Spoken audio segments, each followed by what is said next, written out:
prometido, eu estou trazendo hoje um profissional maravilhoso, espetacular, que tem assim coisas riquíssimas para contar pra gente. Na verdade, nós vamos gravar com ele 3 vídeos. Hoje nós vamos falar sobre um tema que ele vai contar pra gente daqui a pouquinho, que eu realmente tenho muita curiosidade, que eu já pude participar um pouquinho com ele, ver como é. Mas, antes de mais nada, obrigada pela sua presença. Obrigado. Esse se chama João. João é aquele professor da Sanar que eu falei pra vocês que eu vinha trazer pra gente, que ele é fisioterapeuta, educador, ele pratica Kyudo, não é isso? Então ele tem muita coisa pra contar pra gente. Já compartilhou, já deixou seu like, já curtiu esse vídeo, já se inscreveu? Se você não fez isso ainda dá tempo. João, obrigada pela sua presença. Antes de mais nada, João vai contar pra gente quem é João, o que ele faz da vida e como foi que o Kyudo surgiu na vida dele. 5 vídeos, né? Que 3 não vai. Então, falando um pouco de mim, João, meu nome é João, eu sou fisioterapeuta, tenho 27 anos, tenho cara de mais velho, né? Tenho 27. É um bebê, gente. É um bebê, eu tô fazendo exploração infanto-juvenil. Eu fui criado com minha avó, né? Com minha mãe, com minha avó, então desde pequena a minha avó é professora de português, daquelas rígidas, então eu fui criado dentro de uma estética de rigidez, de fazer tudo certinho, dentro arrumadinho, limpinho, e as práticas japonesas são muito próximas disso, né? E aí eu com 3 anos de idade olhei assim pra aquela roupinha, falei, aquela roupinha bonita, gostei daquela luta, e porque tem um princípio atrás de tudo, né? Não é só bater e ir pra frente. Falei, rapaz, eu vou começar a fazer isso. Aí eu comecei a fazer a esgrima japonesa, que uns chamam de Kenjutsu, outros chamam de Kendo, enfim. Só que ele é uma luta barulhenta, né? E eu já sou muito barulhento por natureza, então eu achei que estava chocando. E eu fui atrás de uma coisa que fosse mais silenciosa, mais desafiadora para a minha personalidade. Porque falar, gritar é muito normal para mim. Então, quando eu comecei a ver o leque de artes japonesas, né, que eles chamam de Budo, toda a arte japonesa, seja marcial ou seja estética, eles chamam de Budo, né, tá dentro dessa categoria. Então, por exemplo, caligrafia japonesa, né, eles têm técnicas específicas, eles treinam isso como se fosse faculdade. A cerimônia do chá, tudo vai ser Budo. Então eles trazem a palavra do no final, que é caminho. Então, Kyudo Kyu significa arco, ou significa, é o verbo também em japonês que significa empurrar. E do seria caminho. Então, Kyudo é caminho do arco. E hoje o que eu faço, pratico, é isso, né? Eu me apaixonei pela arquearia japonesa, é uma arquearia que tem 3.000 anos de existência, tem pinturas rupestres no Japão, do arco japonês, exatamente como a gente tem hoje. Então a gente mantém a estética do arco, claro que com materiais modernos, mas a estética do arco japonês é único, né? O tamanho do arco japonês ele tem 2,10 metros, o menor, né? Que é o tamanho para um japonês de tamanho comum. E depois que teve a invasão dos Estados Unidos e o japonês começa a beber muito leite, muita proteína, muita carne, que não era de costume, ele começa a crescer, e aí você tem japoneses maiores, influências europeias, influências americanas, e aí você precisa ter arcos maiores. Então meu arco, por exemplo, ele tem 2,50 metros, porque a arquearia japonesa ela é isso, ela vai pegar o seu tamanho e o tamanho do seu braço e vai ver qual o tamanho de arco ideal para você e o tamanho de flecha. A minha flecha tem 1,10 metros. Uma flecha grande. Né? Quase o seu tamanho, velho. Ai, meu Deus! Isso é bullying. Uma das grandes coisas que a gente aprende dentro do Kyudo é que ele vem de uma arte marcial que matava pessoas, né? O arco japonês ele não era para caça. Ele foi inicialmente num momento pré-histórico para caça, mas depois ele se torna uma arma de guerra, né? Então uma flecha japonesa ela consegue percorrer 32 metros em 2 segundos. É um negócio fora de órbita, né? De potência, de força, de estabilidade, né? De física, como é que chama? De direcionamento da flecha. Então não é uma coisa que a gente use para brincar. É um treino, é uma arte que foi feita para matar. E a gente treina exatamente quais são os significados disso nos dias de hoje. Quais são os nossos defeitos que a gente precisa matar, quais são as nossas incapacidades que a gente precisa matar, quais são as nossas limitações, né? Aonde é que a gente precisa acertar o erro, aonde a gente precisa acertar a procrastinação, aonde a gente precisa acertar as nossas limitações pessoais. Para além de simplesmente levantar e atirar, sair atirando loucamente, a gente tem os princípios do tiro. Então, uma coisa que eu tive a oportunidade de ir para a Copa Mundial do Japão, de arquearia. Esse menino é muito viajado. Rodada nas boas línguas. Foi uma sorte, né, na verdade. Eu tenho pouco tempo de treino, eu vou fazer 3 anos de treino só. E aí eu participei de um pequeno campeonato aqui, e aí disseram, vai ter a Copa Mundial, você pode ir. Eu falei, eu vou, eu fui para a equipe brasileira, foi bem legal. E o que é mais legal de lá foi que assim, o cara mais graduado do evento olhou pra gente e falou assim, pra que vocês vão ficar querendo atirar num pedaço de papel? Qual é o objetivo de atirar num pedaço de papel? Não tem objetivo. Atirar numa folha é o grande objetivo da vida de vocês. Quando vocês atirarem, atirem com todo o seu amor, com toda a sua, né, se desafiando o seu corpo, desafiando sua mente, desafiando o controle de que eu quero fazer isso, mas eu não posso, eu tenho que fazer da forma correta. Mas eu quero fazer de um jeitinho, assim, não existe jeitinho. O tiro é o tiro, né? O alvo é a consequência. O legal do Kyudo é isso, né? Quando você treina para fortalecer a sua alma, não para fortalecer o seu ego. É difícil. Era mais fácil.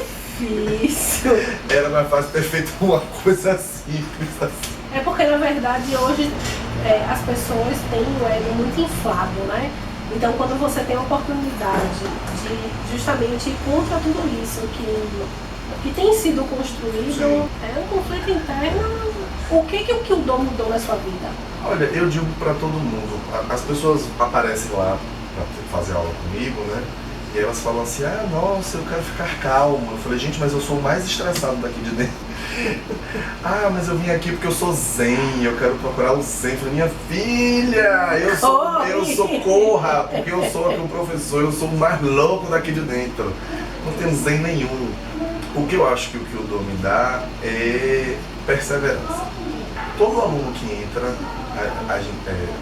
assim, né? A primeira coisa que a gente faz quando a gente entra dentro de um dojo, japonês ou não japonês, né? Porque os nossos dojos brasileiros não têm a estrutura de um dojo japonês, é a gente cumprimentar os antepassados. Então, todo mundo que já treinou Kyudo e morreu. Então a gente cumprimenta todas as pessoas que já trilharam a trajetória do Kyudo para que eu pudesse estar trilhando hoje.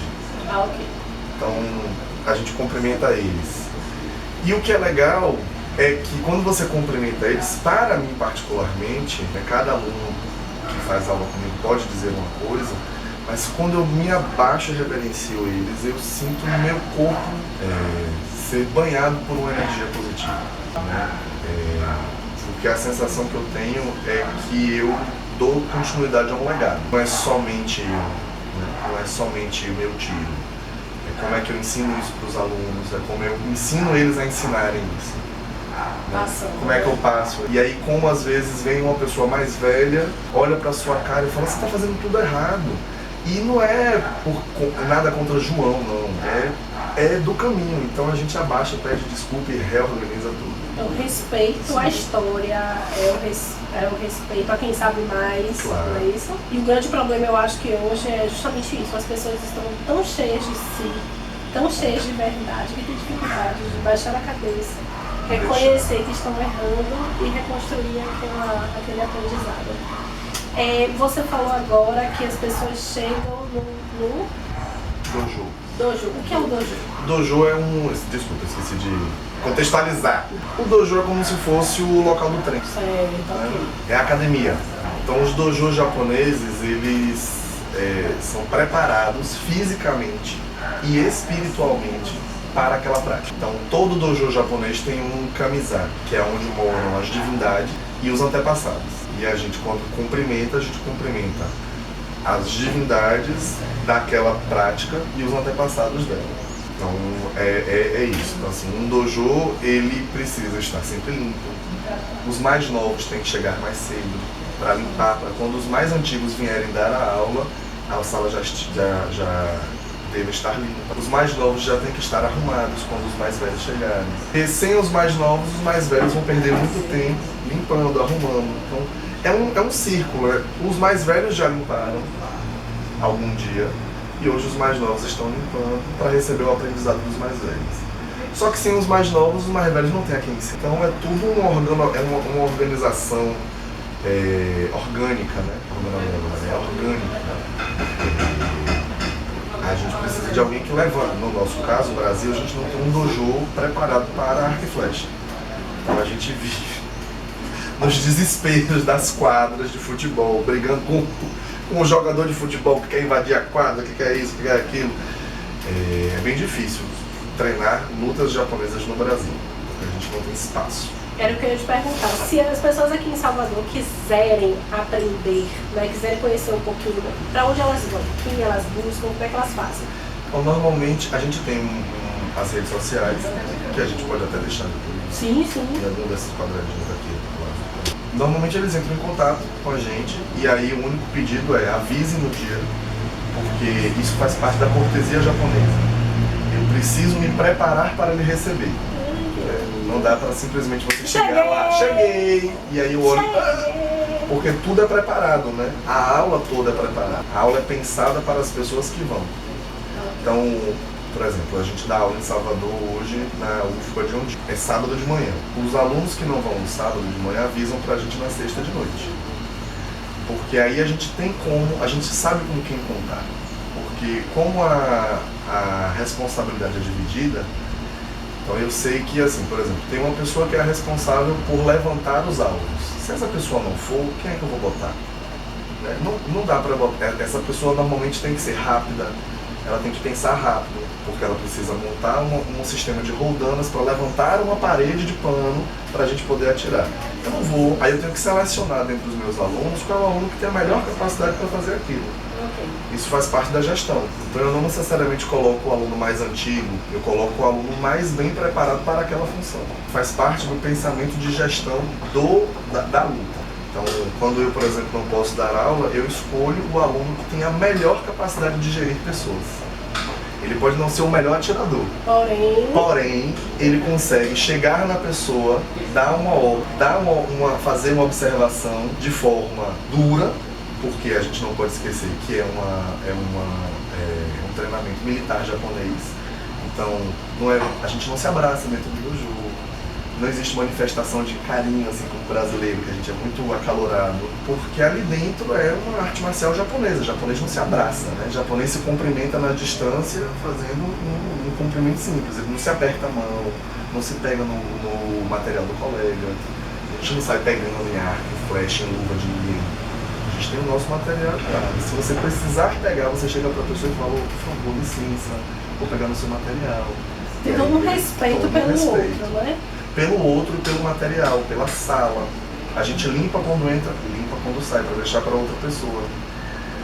Né? A gente, quando entra, cumprimenta, quando sai, pede licença.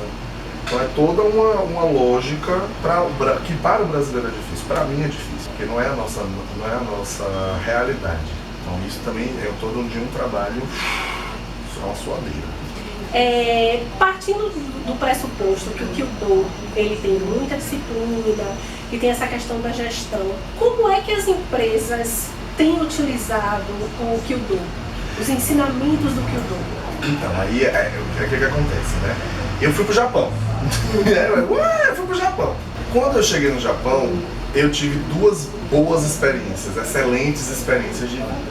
A primeira foi conversando com um cara que tem 83 anos e treinava desde os 15, que era muito tempo. Ele era um dos professores que estavam responsáveis por a gente. Ele olhou pra minha cara e falou, aqui no Japão, quando você entrega seu currículo numa empresa, existe um currículo técnico e junto existe um currículo de Budô. É como se você pegasse os certificados e entregasse para a empresa saber que você tem graduação em alguma arte marcial ou alguma arte do Budô japonês. Então, entre eu e você, se a gente estivesse no Japão, como eu tenho graduação e você não tem, o nosso currículo, o seu currículo podia até ser melhor do que o meu. Porém, ele sabe que se eu tenho graduação em uma arte japonesa, eu vou ter princípios de disciplina, respeito, liderança, trabalho em equipe, que para a empresa dele é importante. E isso foi muito louco na minha cabeça, porque aí eu tive aquele negócio, né? Ah, eu estou em Tóquio. O que fazer em Tóquio? A gente busca no Google, não acha porra nenhuma, tudo aquele bando daquele caligrafia que você não entende. A gente faz aquelas aulinhas de japonês, ajuda muito, mas na hora o baba é diferente, aí você paga aqueles passeios. Aí, nesse negócio de passeio, a gente entrou numa loja que vendia carro. E aí o guia olha pra minha cara e fala assim: prestem atenção no que eu vou perguntar ao cara que abre a porta, né? ao recepcionista, que simplesmente fica ali abrindo e fechando a porta. Aí todo mundo lá olhando pra cara dele, aí ele olhou pra cara do cara e falou assim: quem é que vende esses carros? Aí ele falou: eu. Aí ele falou: não, mas você é somente a pessoa que abre a porta e fecha a porta. Ele falou: se eu não abrir a porta pros vendedores, eles não vêm. Eles não entram. Então eles não vendem. Portanto, eu preciso chegar na hora, eu preciso estar pronto na hora, eu preciso chegar antes dos vendedores, porque se eu não abrir a porta e preparar a porta para eles entrarem, os carros não serão vendidos. Então, quando eu olhei essas duas coisas, eu falei: porra, existe uma organização cultural dentro da sociedade japonesa que entende aonde a disciplina e a corresponsabilidade e a liderança fazem com que você seja responsável por tudo. E o que a gente percebe, ou eu particularmente percebo aqui no Brasil, né, nós somos de área de saúde, o que a gente percebe a gente está dentro de um hospital, aí uma pessoa está doente, está passando mal, e aí fala: ah, chama tal pessoa. Ah, mas peraí, chama tal médico. Ah, não, a enfermagem não pode entrar. Não, a fisioterapia não pode assumir. Ah, não, a técnica de enfermagem não tem formação. Ah, a farmacêutica não entende. E fica todo mundo se saindo porque ninguém quer assumir a responsabilidade. Verdade. Né? Por medo, por incapacidade, por falta de técnica, né? Por falta, às vezes, até de autorização mesmo. A gente não tem autorização, às vezes, e fica: ah, eu não quero, não posso. E aí é o medo dos corém, dos crefitos, disso, daquilo, de denúncia, daquilo mais. E a gente se esquece da coisa principal, de que ali todos somos responsáveis, corresponsáveis. Então, quando eu voltei do Japão, eu falei assim: não, preciso organizar o arco e flecha japonês. E eu preciso começar a tentar aplicar os princípios da técnica do arco e flecha dentro das empresas. E aí, chama Painho. Chama Painho. Meu pai, estou com uma proposta, quero aplicar isso na sua empresa. E aí meu pai, na hora, louco, viciado, criado com Jet Li, Ip Man, a página do Kung Fu, falou: não, bora fazer e tal. E aí foi, né? Foi a primeira empresa que eu cheguei, peguei todos os funcionários e aí eu dei a eles um workshop de Kyudo. E aí dentro do workshop do Kyudo, a gente ensinou para eles os movimentos de andada, né, que a gente chama de Taihai, a movimentação, e os movimentos do Hasetsu, que são os movimentos para o tiro, que são padronizados. Ninguém atira como quem, todo mundo atira da mesma forma. E foi a primeira loucura, porque cada funcionário queria: ah, não, mas meu ombro dói e faz assim. Problema do seu ombro doído, você tem que atirar desse jeito. Ah, mas meu corpo roda. Problema do seu corpo, você tem que fazer dessa forma. Quando a gente conseguiu padronizar o tiro de todo mundo e a andada de todo mundo, eu falei: agora vocês aprenderam sozinhos? Aprendendo. Agora vocês vão ter que trabalhar em equipe. Ah, como é isso? Não, a gente vai fazer uma linha de tiro de 5 pessoas. E aí a primeira pessoa vai ter que puxar. Se a primeira pessoa errar, vocês 4 têm que errar. Porque na lógica japonesa de tiro, os iniciantes, né, atiram em linha de 5.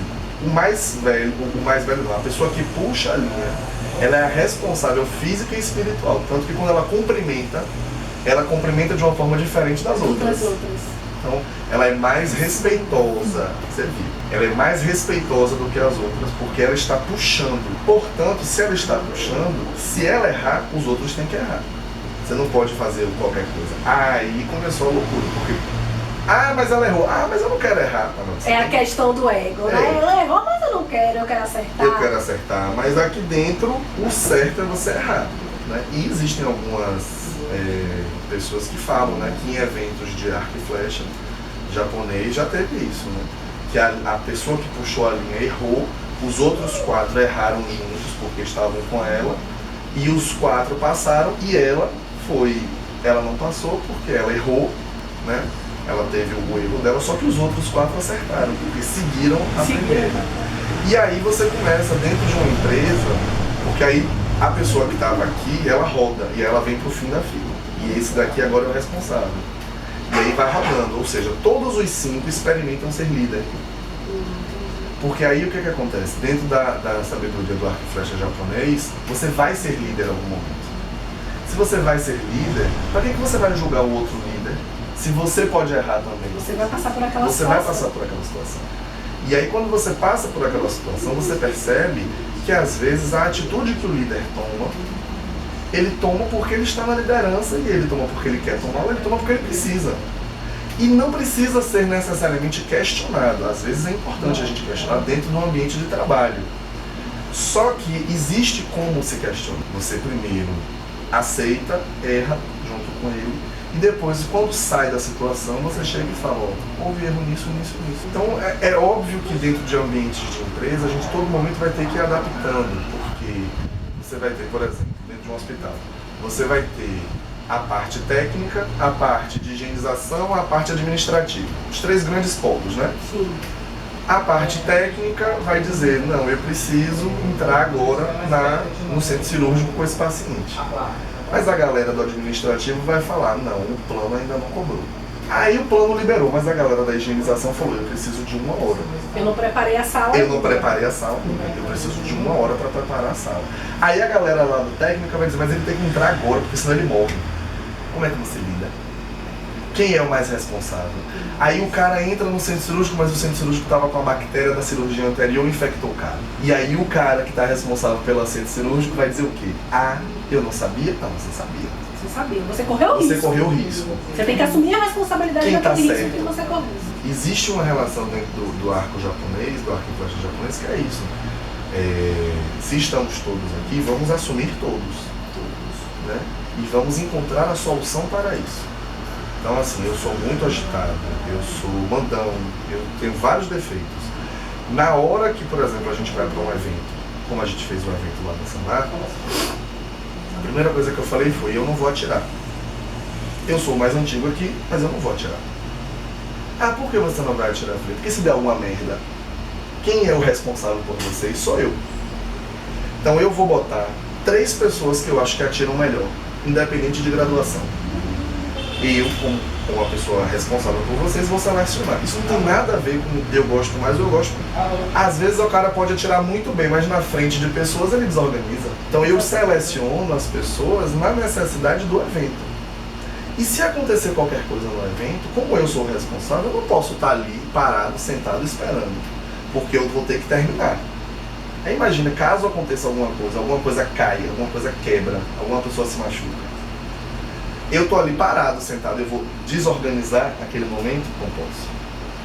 Então, existe uma lógica, né, inclusive uma lógica de confiança.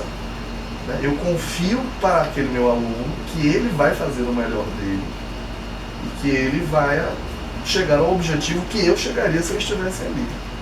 Então é um peso e uma medida que a prática japonesa lhe dá. Gente, o Kyudo é maravilhoso. Se a gente começar a continuar a conversa aqui, a gente vai fazer parte 1, 2, 3, 20. 4, 5, 20. E a gente não tem como fazer isso. Então, quero agradecer a sua presença. Eu agradeço.